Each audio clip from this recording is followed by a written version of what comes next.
Selamat datang kembali di channel Ageng Tarjo. Masih membahas breakdown kemampuan karakter. Kali ini kita akan lanjut ke faksi Serizawa dari susuran dalam film Crow Zero.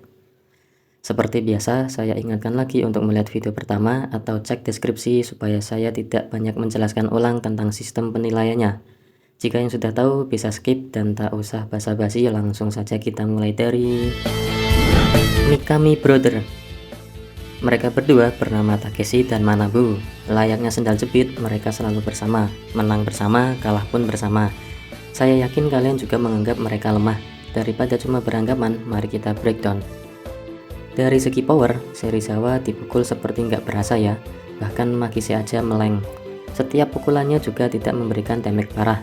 Kecepatan dan kelincahan juga biasa saja. Apalagi battle EQ-nya cuma gelut asal-asalan. Bahkan pertahanan Mikami sangat lemah. Dihajar Kroco aja tumbang, tidak seperti Makise yang masih bisa berdiri walau banyak luka. Dengan hal ini nampak bahwa Mikami juga tidak memiliki banyak pengalaman bertarung. Tetapi untuk mental harus diakui karena mereka berani menantang langsung Serizawa di markasnya. Ya walaupun akhirnya kalah, yang penting coba dulu. Karena hal tersebut maka masing-masing poin Mikami adalah kesimpulan. Mikami memperoleh total 47 bintang dibagi 9 sama dengan 5,2.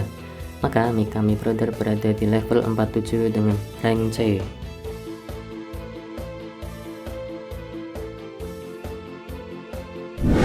Souji Tsumoto.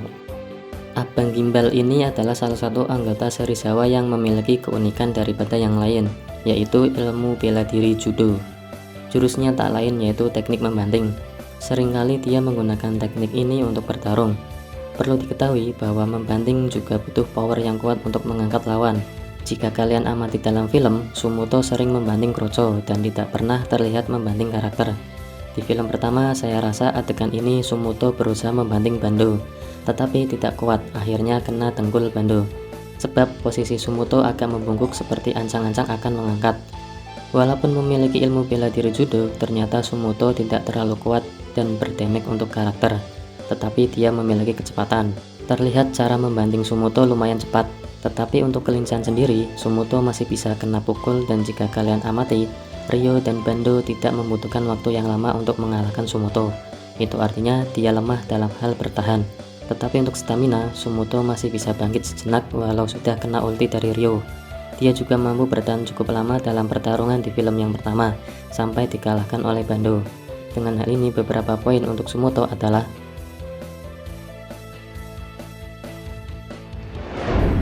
memiliki ilmu bela diri tidak jaminan seseorang memiliki pengalaman bertarung yang baik. Kalau penilaian saya sih harusnya punya ilmu bela diri judo ya bisa menggunakan sesuai karakter lawan. Misalnya gini, pukul dulu perut lawan sekiranya lawan lengah baru dibanting. Seperti yang dilakukan Serizawa ini, sehingga meminimalisir damage dan memudahkan Tsumoto untuk menang. Karena kalah dari Bando dan Ryo, maka saya beri 7 bintang. Di bawah naungan Serizawa bukan berarti tidak berani. Tsumoto terlihat memiliki keberanian walau sedang tidak bersama Serizawa. Saat Housen mendatangi markas Tsumoto, dia nampak siap menghadapi Ryo. Saat pasukan susuran datang, Tsumoto juga antusias maju duluan. Saat Bando datang, Tsumoto juga sangat ingin melawannya. Tetapi karena sepertinya dia berada di bawah Tokaji, maka mental Tsumoto saya beri 7 bintang. Kesimpulan, Tsumoto memperoleh total 57 bintang dibagi 9 sama dengan 6,3. Maka Souji Tsumoto berada di level 57 dengan rank C.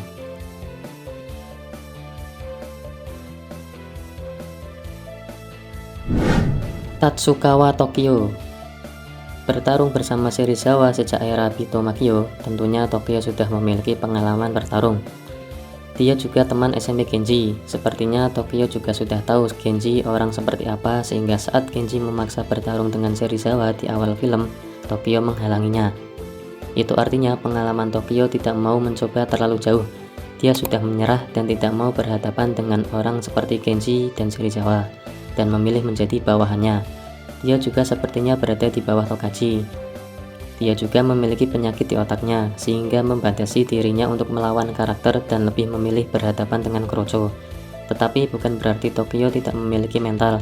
Saat susuran dibakar, Tokyo berapi-api ingin langsung membalas Housen. tetapi tentunya di bawah kepemimpinan Genji sebagai leader sekolah. Dengan hal ini saya beri. Kalau kalian amati setiap pertarungan Tokyo seperti biasa saja ya, lebih memilih melawan Kurocho daripada karakter. Tetapi dia pernah memukul Genji, dia butuh 3 pukulan untuk menghempaskan Genji. Walaupun damage-nya tidak kuat, itu artinya Tokyo punya cukup power. Tetapi karena damage-nya tidak terasa, kecepatannya juga standar, masih bisa diserang, artinya juga tidak terlalu lincah, dan tidak terkesan memiliki battle IQ. Maka masing-masing poin saya beri. Memiliki penyakit di otaknya membuat stamina Tokyo cepat terkuras saat bertarung. Karenanya dia harus mengontrol tenaganya dengan baik, supaya tidak semakin parah. Panik dan khawatir saja Tokyo bisa kumat. Setelah operasi dia lebih berhati-hati dalam bertarung dan memakai pelindung. Walau akhirnya tetap kena pukul, ternyata Tokyo tetap hidup, malah sembuh dan melanjutkan aktivitasnya sehari-hari. Dengan hal ini saya beri. Kesimpulan, Tokyo memperoleh total bintang 57, dibagi 9 sama dengan 6,3, maka Tatsukawa Tokyo berada di level 57 dengan rank C. Yuji Tokachi, orang kuat kedua setelah Serizawa, dikenal juga sebagai otak atau penggerak faksi. Itu sebabnya Tokachi berada di atas dari yang lain dan di bawah Serizawa. Secara mental, memang Tokachi yang paling berani mengambil keputusan. Tanpa sepengetahuan Serizawa, dia melukai Izaki dan menculik pacar Genji. Sebenarnya hal tersebut dianggap curang, tetapi terlepas dari hal itu, Tokachi tetap memiliki mental berani. Saat kedatangan Hayato, dia siap melawan. Saat berhadapan lawan satu dengan Izaki, dia siap bertarung. Maka dari itu mental Tokachi saya beri. Sebagai orang kuat kedua, seberapa kuatkah Tokachi ini? Mari kita analisis. Tokachi tidak bisa mengalahkan Izaki, tetapi memiliki power yang setara dengan Izaki. Pukulannya juga kurang berdamage ke Izaki, sedangkan Izaki sendiri sudah diketahui statnya di video sebelumnya. Kecepatan, kelincahan, dan bahkan battle IQ-nya juga masih terlihat standar. Dengan hal ini, masing-masing poin saya beri. Dalam film Crow Zero 1, Tokachi kalah dari Izaki, berarti defense Tokachi berada di bawah Izaki. Dalam film Crow Zero 2, Tokachi hanya mampu bertahan melawan Hayato, dan setelah itu sudah tidak terlihat. Karena menang dari Hayato, apakah berarti stamina Tokachi seharusnya setara dengan Izaki? Karena Izaki juga sudah dalam batas staminanya setelah mengalahkan Matoba waktu itu. Saya anggap setara. Juga karena Tokachi masih memiliki stamina untuk bangkit setelah dihajar Hayato, maka defense dan stamina Tokachi saya beri. Apakah Tokachi memiliki pengalaman bertarung? Jika diamati, dia hanya menggunakan mentalnya untuk menggerakkan pasukan demi kemenangan faksinya. Terlepas dari itu, tidak terlihat banyak pengalaman bertarungnya. Tetapi saat Tokachi selesai dihabisi Hayato, seolah dia sudah menganalisis gaya bertarung Hayato, sehingga saat bertemu kembali, Tokachi memiliki sedikit pengalaman bertarung melawan Hayato, dan berakhir menang. Maka, saya beri 7 bintang. Kesimpulan, Tokachi memperoleh total 60 bintang, dibagi 9 sama dengan 6,6. Maka, Yuji Tokachi berada di level 60 dengan rank B.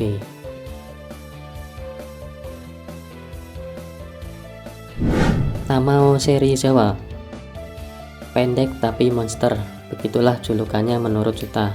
Ya, walaupun kecil pendek tetapi dia kuat. Lalu seberapa kuatkah Serizawa ini? Serizawa memiliki beberapa jurus ulti yang dimana lawan yang terkena bisa menurunkan defense lawan sangat drastis. Mikami, Ryo, Izaki, bahkan Genji saat menerima serangan ultinya terasa sangat berdamage bagi mereka. Serizawa mampu menghempaskan Kurocho maupun karakter sangat keras. Jika melihat pertarungannya melawan Genji, mereka terlihat imbang ya dari segi serangan. Maka untuk power dan damage Serizawa saya beri masing-masing. Kecepatan Serizawa tidak terkesan cepat sih menurut saya, akan tetapi untuk kelincahan dia standar lah. Gerakan menyerang dan menghindarnya berada di level standar seorang petarung. Serizawa juga memiliki banyak teknik dalam bertarung. Tentu saja karena Serizawa sudah mengalami banyak pertarungan, sehingga banyak cara untuk mengalahkan lawannya baik tunggal maupun banyak. Maka masing-masing poin saya beri. Lalu seberapa kuat mental Serizawa? Kalau di film dia berani berurusan dengan Yakuza, bahkan berani melawan kakeknya yang berstatus kepala polisi. Dua hal ini saja sudah menunjukkan sangat kuat mentalnya. Akan tetapi saya rasa masih ada pengecualian. Sampai sekarang saya masih beranggapan seri Jawa takut dengan Rindaman. Karena di Crow Zero Explode, Ogisu menjelaskan bahwa hanya Genji satu-satunya murid yang berani melawan Rindaman sebelum Kasio datang. Itu artinya mental seri Zawa masih di bawah Genji. Dalam pertarungannya melawan Genji, saya juga menilai kalau defense dan stamina mereka berdua seimbang. Yang menyebabkan Genji menjadi pemenangnya adalah mental Genji lebih kuat dari seri Zawa.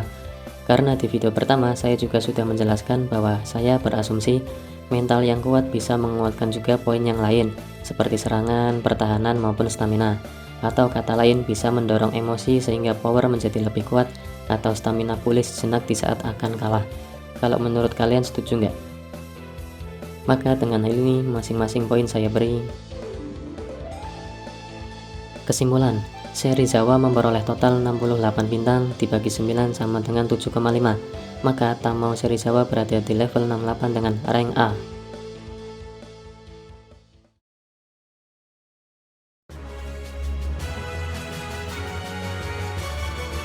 Sekian pembahasan video kali ini. Bagaimana menurut kalian hasil stat dari faksi seri Zawa? Apakah ada kekurangan atau ingin menambahkan? Silahkan tinggalkan di kolom komen. Terus support channel Ageng Tarjo karena masih banyak karakter yang akan saya breakdown, tentunya bukan hanya dari film Crow Zero. Terima kasih, sampai jumpa kembali di video selanjutnya.